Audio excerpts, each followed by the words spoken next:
I saw a creator on Instagram the other day say that the best way to live your life is to be a vegan that eats bacon. And she told this story about how a friend of hers was caught in a pickle because she wanted to align with the ideology and the behaviors that come with being vegan, but she also really loved bacon. And I thought, and she was tying herself in a knot because she wanted to be, say, a part of this tribe or a part of this in group and define herself by the label of veganism, but she also wanted to eat bacon and she really enjoyed eating bacon, or that brought her some joy. I thought this was a really great way to understand the mechanisms that we, or the limits that we constrain ourselves to for no apparent reason. Like, who said that you couldn't just be a vegan that eats bacon? Who said that? And it got me thinking about how there are so many boxes that we put ourselves in or constrain ourselves to according to someone else's belief structures or someone else's labels that they put on us. Like all it takes for you to become a poet is to write one line of poetry, and all it takes for you to become a YouTuber is to upload one 4 second video to YouTube. Like, but for some reason there was something in her that said she couldn't hold both of these things in her mind at the same time, and that she wouldn't be enough of either if she chose to eat bacon or if she chose to be a vegan. And like, I think it was a really great example of kind of these blind beliefs that we don't really think about, but we just take on board and they kind of dictate our life. Like, there's this really great quote. I can't remember who said it. Someone, Axel, and he said, "We question all of our beliefs except for those we truly believe in and those that we never think to question." And everybody thinks that they're self-aware or psychologically curious or open-minded, but the fact of the matter is, like, we all have blind spots, and that's why you need friends. Friends should call you on your blind spots and not scold you for making mistakes. But who said that you couldn't just be a vegan that eats bacon? And there's something here, like that's an assumption that you've made, or this person has made about themselves, that has really restricted the quality of their life because of the worries that will come with making the active decision in their life to do that. Most of the reasons as to why you are not living the life that you want to be living are because of self-imposed constraints. Like, who said you couldn't just go to the gym and look at the dumbbells? And when someone asks you, do you go to the gym? I do literally go to the gym. Like, who said you have to go to the gym and do a 60-minute workout or a booty gains workout or 60 minutes of arms or chest or 1,000 chin-ups or a high rocks workout, like, to justify you going and doing that thing? Like, that's just pride talking. And it is a really great example of behavioral activation. Behavioral activation is what we use to explore kind of unfounded negative thoughts in relation to anxiety and depression. So say someone is worried that they will get judged if they go to school by wearing a silly item of clothing, or they're worried about the approval of other people, or that maybe they're socially anxious. What we do is we test the thought, because like most of the thoughts in your head, I do this with so many people. Like, think about how many negative thoughts you had in your head last week. It's probably 10,000 worrying or negative thoughts over the course of 7 to 10 days. And then how many of them came true? Like, it's not that most of them aren't real. Almost all of them aren't real. I'd be surprised if some of the worrying thoughts that occurred in your mind came to fruition in the way that you expected them to. So a behavioral experiment is a really great example of dipping our toe in the water to see if the thoughts in our head are real, because thoughts are like farts. And this is a bit of a ridiculous analogy, but your thoughts are like farts, right? They're just a bodily function. They're a product of consciousness. And not every thought, like not every fart, means something. But some of them are really important. And if you don't listen to the important thoughts, and if you don't listen to the important farts, you'll shit yourself. And it's a really, really ridiculous way to say that, like, most of the noise in your head or most of the farts that exude from your body actually aren't relevant. They don't dictate they shouldn't have weight over your external world, but we allow them to.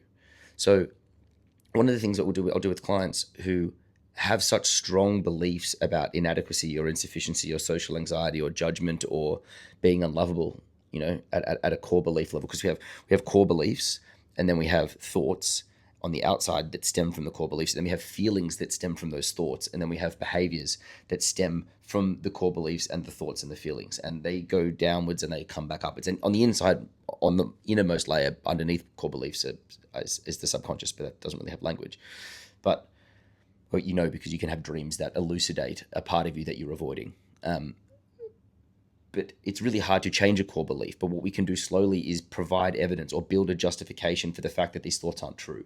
And this is like a cognitive behavioral approach to, say, anxiety or depression. But if you take depression, for example, the three negative cognitions that come with depression are that, like, it's always going to be, like, life is terrible, it's all my fault, and it's never going to change. And depression, like anxiety, I think it probably is more relevant to anxiety, but anxiety exists in the vague, but not in the specific. So when someone says, I'm going to go to the party and everyone's going to judge me, right? I'm going to go to this party on the weekend. I don't know a lot of people there, and I'm worried that no one's going to talk to me and people are going to judge me. And I'm like, all right, who is everybody? Like, you're anxious about everybody judging you. Who specifically at that party are you worried about judging you? And we go, well, there's 10 people there and I only know 4 of them, and I'm kind of worried that the other 6 might judge me. And I'm like, all right, what is the evidence that these people will judge you? Like, what happened the last time you went to an event that you were worried about going to? Was it as bad as your expectations had preempted? And when we speak in these massive generalizations about the things that worry us, we assume their truth because we don't actually buckle down and drill down to the brass tacks of things, which is that if we look at each individual item of worry specifically, not only would you be able to kind of counteract some of those beliefs or some of those thoughts with just evidence historically, but you would actually be able to deal with those situations. And like there's 3 core tenets of anxiety, right? I know something bad is going to happen. When something bad happens, you best believe I won't be able to deal with that. And the third one is avoidance. And avoidance maintains the cycle of anxiety. So I don't know why we don't teach this to people in school. Like,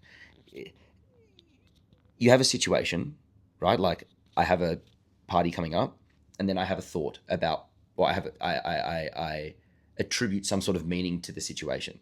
It could be positive or it could be negative, right? But we have a situation like I have to go to this party on the weekend, or I'm invited to this party on the weekend, and the thought is I'm going to go there and then people are going to judge me. And people are going to judge me, and I'm going to feel so uncomfortable, and people are going to look at what I'm wearing, and I don't really like how I look at my clothes, and people are going to judge me for what I'm wearing, and they're also aware of, like, my past, and they're going to see that I'm anxious, so they can see in the moment that I'm really uncomfortable. And what if my friends aren't there and nobody talks to me, and I'm going to be standing there uncomfortably in the corner of the room? Then everybody at the party is going to look at me, and they know that I'm kind of a social outcast, and they can see the anxiety on my body, and I'm going to feel this panic setting in, and I know that everyone in the room is going to be talking about me, and I've seen people give me the dead eye from a side across the room, that they know that I'm actually uncomfortable, that I don't have a lot of people here, and they're making all of these judgments about me, and I can tell that they're looking at me. So if any of you have experienced social anxiety, that's kind of what it feels like in your head. I draw it like, it's just a meandering circle of messiness that says, like, it makes all these assumptions about what we predict people are hearing, saying, speaking, looking at us, right? Or are looking at us in a certain way. And most of that is not true. And then when we have this bunch of thoughts, what happens is we're predicting an outcome that we don't know to be true, and then that makes us feel uncomfortable in our body. So we have the thoughts that influence how we feel, and then the feelings in our body, obviously, that arise from a cycle of rumination and negative cognitions, make you feel terrible. So your heart rate increases, your hands get sweaty, you worry about, you can feel in your body your heart rate increasing, maybe you get sweaty in the forehead, your clothes don't feel comfortable on your body, you feel that pressure in the up of your throat, like maybe you have to be sick, maybe you need a glass of water to, like, wash that down, your breathing shortens. So then what happens is we have a relationship between the thoughts that happen in our brain that feed into how we feel in our body. And then from how that feels in our body, we because it feels so real, our brain takes the thought as true because it feels real. Now, the fact of the matter is that the evidence for this thought could be 0, but our body is responding to these thoughts with a feeling of threat. It doesn't know that there's no threat in the real world. I can make you feel uncomfortable just with a series of thoughts, but your body doesn't realize that is actually not in the immediate environment. So there is no immediate threat, but we've pretended there's an immediate threat, and our body feels uncomfortable because of it. So now we're thinking shit thoughts, we're feeling shit feelings, and the third component of this is behavior. So let's say you go into this party, and anxiety builds before you go in there. It gets higher and higher and higher and higher, and then we get there and we feel uncomfortable, and our body feels really uncomfortable. And what do? We leave, or we go and hide in the bathroom. And then what happens is we have this huge relief because we wanted to get rid of the distress that we were feeling in our body. And what we learn is if we leave at the apex of when the worry is around or when the uncomfortable feelings arise in our body, we learn that the only way to feel safe again is to avoid. And then that's a behavior. That's the third of that. So thought, feelings, and behaviors. And then we leave this space and we realize that the behavior to soothe ourselves was to avoid the discomfort of being in that moment. There are many tools for thoughts and feelings and behaviors, but let's just take the example of behavior in that you leave the place because you are feeling uncomfortable in that moment.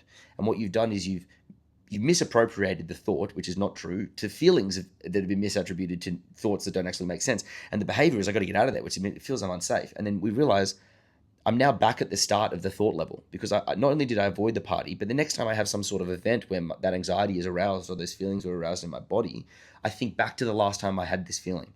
And the last time I had this feeling, I was at this party and I felt really uncomfortable and felt like I was going to have a panic attack and everyone was watching me. I could tell they were saying things about me. My body got hot and my chest got tight and my breathing got short and my hands got sweaty. And what did I do? I left and I felt better.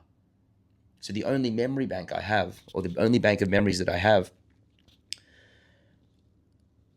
the ratio of memories of when I left is stronger than the memory bank of events or times when I stayed.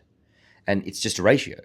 So what we get people to do is gradually expose them to and like exposure therapy of all of the psychological research, like it's something that we know works very well. Like there's a huge replication crisis in psychology. And like I think 60 or 70% of all the psychological papers that were ever produced, up to now are like non-replicable, which means they you can't repeat them twice. So you don't know them to be true or as close to true as science tries to get, within a margin of error.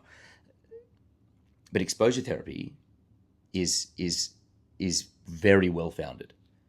And the goal is not to flood you with as much of an upsetting experience as possible, but the goal is to gradually expose you to something that feels a certain level of discomfort, and then you learn to tolerate that discomfort.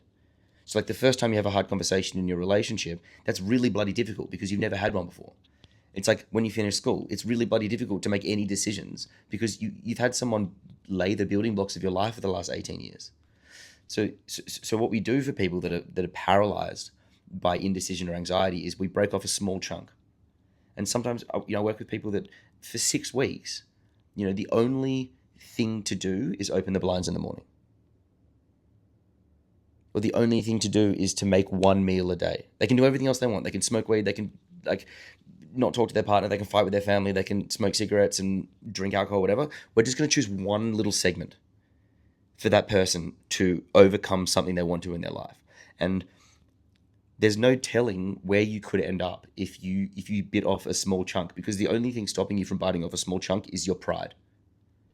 And if you haven't got out of bed for 6 weeks, or you haven't gone to a social event because you're socially anxious in 2 years, right?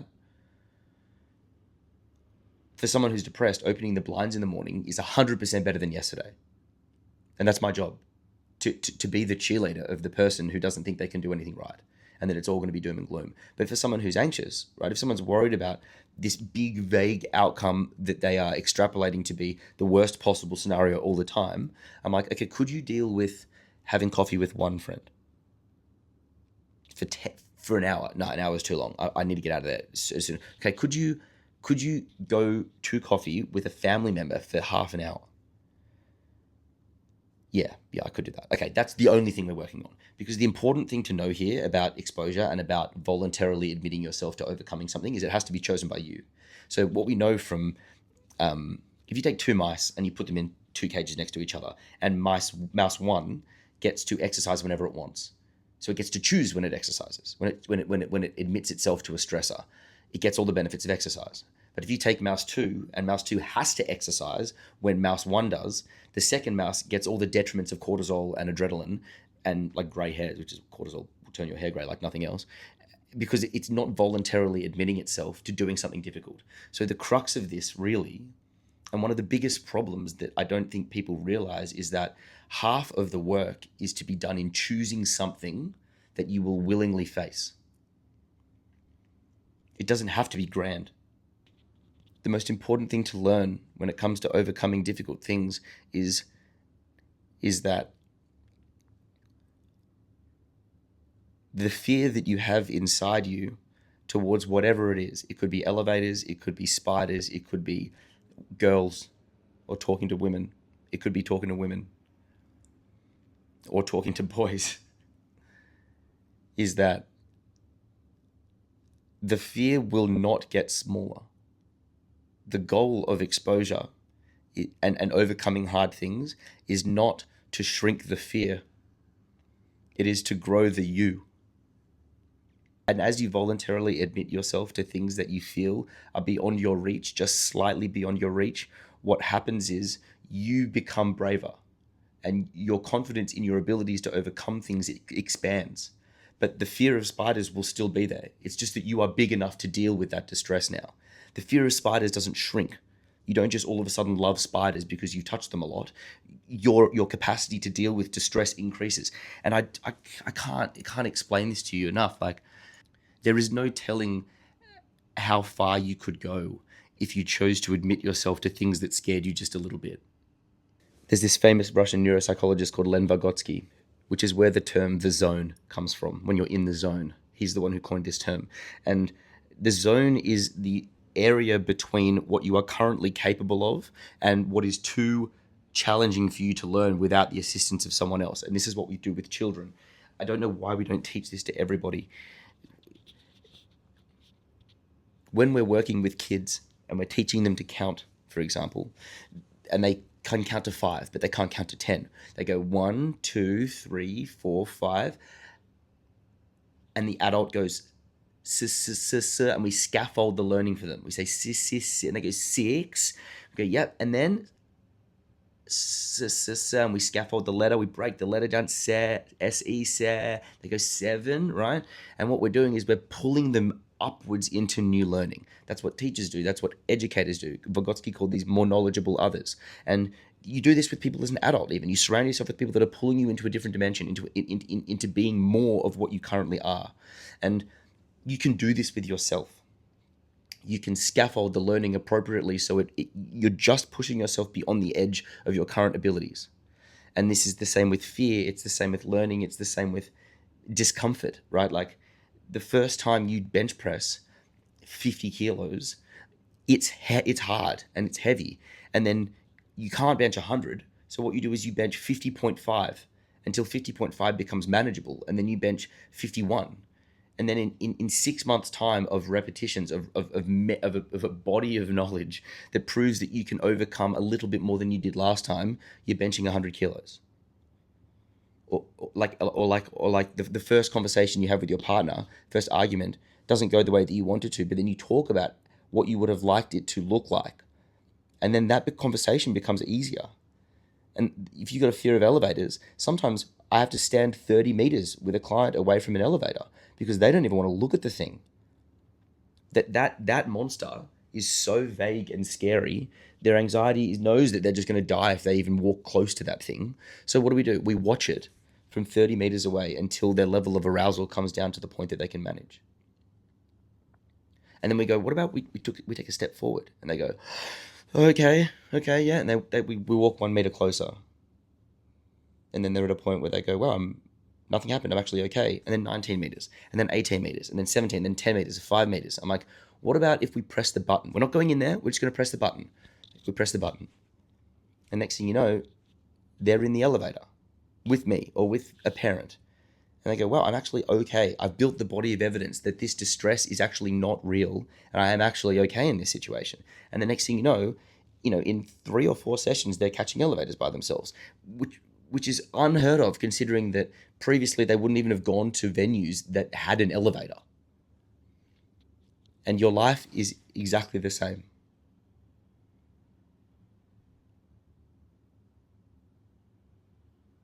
Your anxiety exists in the vague, but not in the specific. I'm afraid I'm going to die in an elevator. What are you afraid will happen? The whole thing will crash. How will you know it will crash? It'll make a noise. What noise would it have to make for you to die? What is telling you that it's unsafe? My body, right? Well, we know that is not a great predictor of what's going on. The example we use when we teach anxiety to kids is, let's imagine you're sitting on the couch watching your favorite TV show and you smell smoke. So you have a situation and you can attribute a type of thought to that situation. You're watching TV, you're cool, calm, and collected, and you smell smoke. Either you have the thought the house is on fire, which means your body then prepares to be coursing with adrenaline, or begins to be coursing with adrenaline, and you run around the house screaming fire, packing up the dog in the house and all your favorite valuables to run out of the house. You don't even have control over that. If the thought says this is a real fire, your body just ramps this up naturally. And next thing you know, you're out the front of the house screaming fire because you think there's a fire going on. But if we're sitting at the same television and we smell smoke and our brain goes, I think mum's burnt something in the kitchen, or dad's burnt something in the kitchen, and we scream, Mum, Dad, something's burning. No arousal.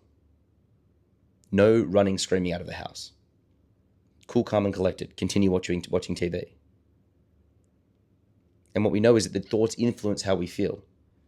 So we have tools as psychologists for the thoughts. And we can challenge them or we can accept them, and there's different modalities. There's a cognitive behavioral approach, there's an acceptance and commitment behavioral approach, therapy approach. And we have thoughts for the feelings level, like learning to tolerate distress. And then we have thoughts for the behaviors level. Because what people don't realize is there is a moment of pause that humans need to develop between stimulus and response. I have the stimulus of there being smoke in the house. And if my response is the house is burning down, my body will ramp up adrenaline like no one's business. But if I have the ability to catch that thought and say, maybe the worst outcome isn't happening, and that's not true and I am okay, then we remain settled. And the more that you do that, the better you get at it. And there's no telling what you could overcome if you chose to sit in that pause. Love you.